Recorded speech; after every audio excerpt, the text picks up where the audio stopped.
بسم اللہ الرحمن الرحیم۔ السلام علیکہ یا صاحب العصر والزمان۔ کیا آپ جانتے ہیں حنابلہ کن عقیدوں کے مالک ہیں؟ احمد بن حنبل 4 عمومی مذاہب میں سے ایک مذہب کے پیشوا ہیں۔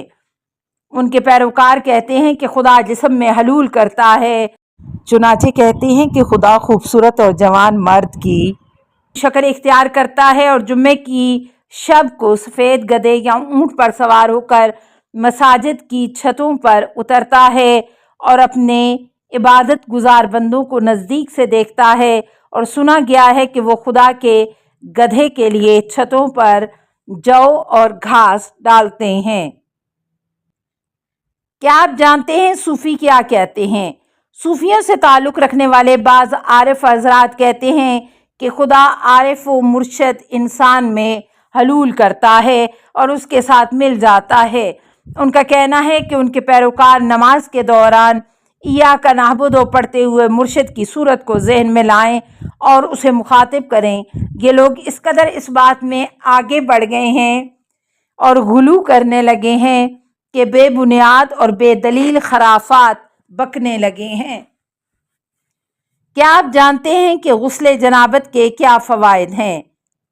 ڈاکٹر جزائری کی کتاب مکتب الاسلام میں آیا ہے کہ انسانی اعصاب کے درمیان 2 مخصوص عصب موجود ہیں جو ایک دوسرے کے الٹ کام کرتے ہیں۔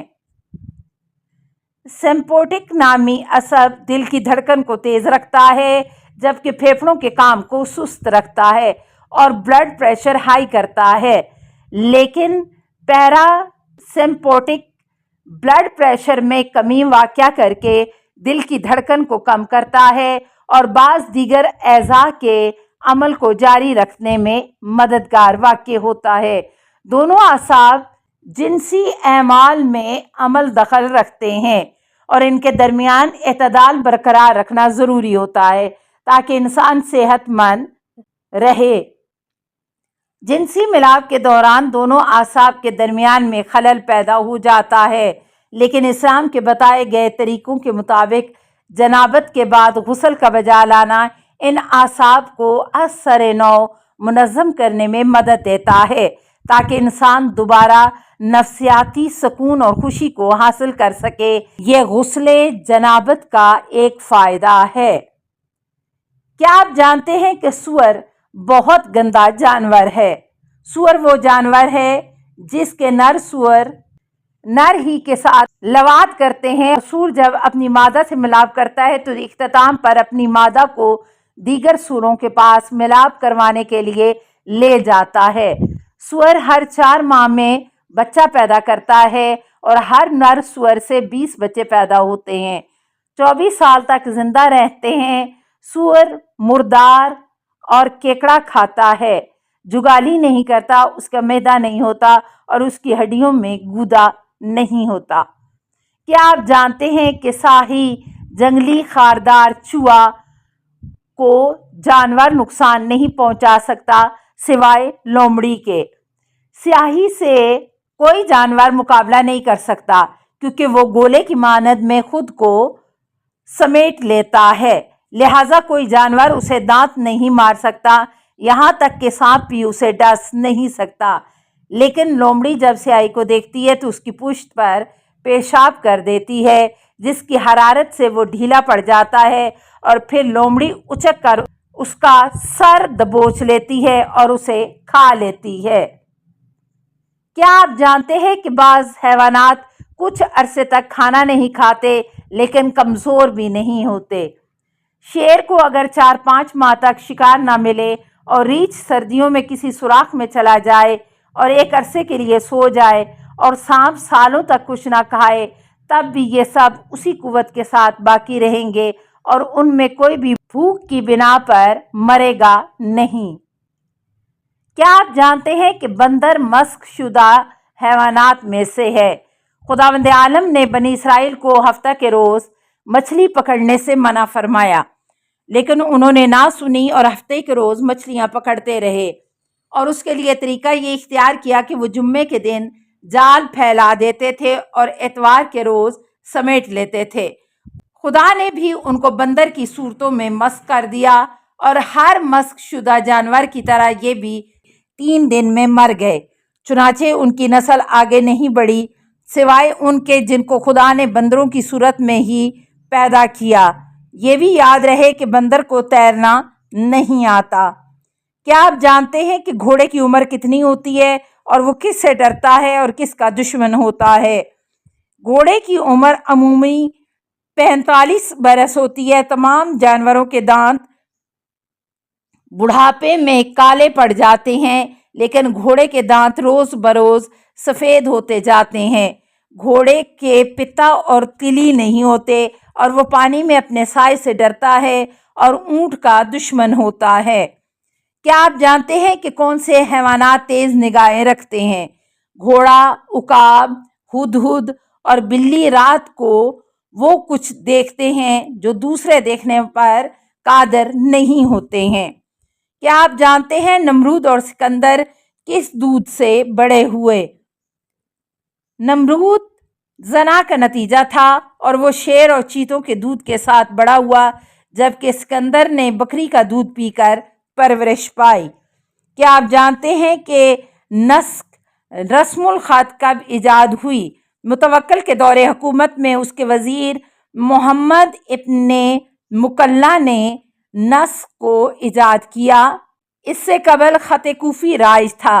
बाद में वज़ीर के हम असर याकूत मुस्तासमी ने ख़त नस्ख की तकमील का काम सर अंजाम दिया। बाद अज़ां शाह अब्बास दोम के दौर में मीर अमाद के उस्ताद मीर अली ने ख़त नस्तलीकी को इजाद किया, जबकि ख़त शिकस्ता को मिर्ज़ा शफ़ीआई अजमी ने इजाद किया, जबकि बाद में आने वालों में दरवेश नामी शख्स ने उसी की तकमील का काम सर अंजाम दिया। मुंतखबुल तवारीख। क्या आप जानते हैं कि यकीन के कितने दर्जात हैं? यकीन के 3 दर्जे हैं: इल्मुल यकीन, ऐनुल यकीन, हक्कुल यकीन। मिसाल के तौर पर अगर इंसान धुएं को देखकर आग की मौजूदगी का यकीन कर ले तो ये इल्मुल यकीन है, और अगर खुद आग को जलता देखे तो ये ऐनुल यकीन है, और अगर अपना हाथ आग में रखे और उसकी हरारत को महसूस करे तो ये हक्कुल यकीन है। क्या आप जानते हैं कि इमाम अली अलैहिस्सलाम के बड़े अक़वाल कौन से हैं? सबसे बड़ी तफरीह काम है, सबसे बड़ी बला नाउमीदी है, सबसे बड़ी बहादुरी सब्र है, सबसे बड़ा इफ्तिखार ईमान है, सबसे बड़ा राज मौत है, सबसे बड़ा उस्ताद तजर्बा है, सबसे बड़ा फ़ायदा नेक औलाद है, सबसे बड़ा तोहफ़ा अफ़ू दरगुज़र है, सबसे बड़ा सरमाया खुद एतमादी है, सबसे बड़ा गुनाह खुदा के सिवा किसी और का खौफ है। क्या आप जानते हैं कि हाफ़िज़े को नुकसान पहुंचाने वाली चीज़ें क्या हैं? नंबर 1, इस्तिमना, जो आसाब की कमज़ोरी और निज़ाम हज़म में खलल जैसे तेज़ाबियत वग़ैरह, आँखों की कमज़ोरी, चेहरे के फीकेपन और पीलेपन और हड्डियों में आवाज़ का निकलना, एज़ा की सुस्ती और कमज़ोरी, पाँव का सुन्न होना, भूख कम लगना और सर दर्द का बायस बनता है। नंबर 2, गुस्सा, गैज़ो गज़ब और जज्बाती और जोशीला होना, क्योंकि इससे जहन अपना तवाज़न खो देता है, इसलिए मैदे में तेज़ाब बढ़ जाती है, जिसके असरात ज़ख्म मैदा की सूरत में ज़ाहिर होते हैं। नंबर 3, ज़िद। ऐसे शख्स को मंतकी बात समझ नहीं आती और लोग उससे बात करने और बहस करने से कतराते हैं। रवायत में है कि ज़िद इंसानी फ़िक्र को ख़राब कर देती है। अस्सलामु अलैका या साहिबल असरे वज़्ज़मान, अल अमान अल अमान अल अमान मिन फ़ितनिज़ ज़माने। अस्सलामु अलैका या खलीफ़तर रहमान, अस्सलामु अलैका या इमामल इंस वल जान, अस्सलामु अलैका या मज़हरल ईमान, अस्सलामु अलैका या शरीकल कुरान, अस्सलामु अलैका या कातिल बुरहान, अस्सलामु अलैका या इमाम ज़मानिना हाज़ा अजलल्लाहु फ़रजक व सहलल्लाहु मखरजक व ज़हूर का अस्सलामु अलैका व रहमतुल्लाह। अल्लाहुम्मा सल्ले अला मुहम्मदिन व आले मुहम्मद।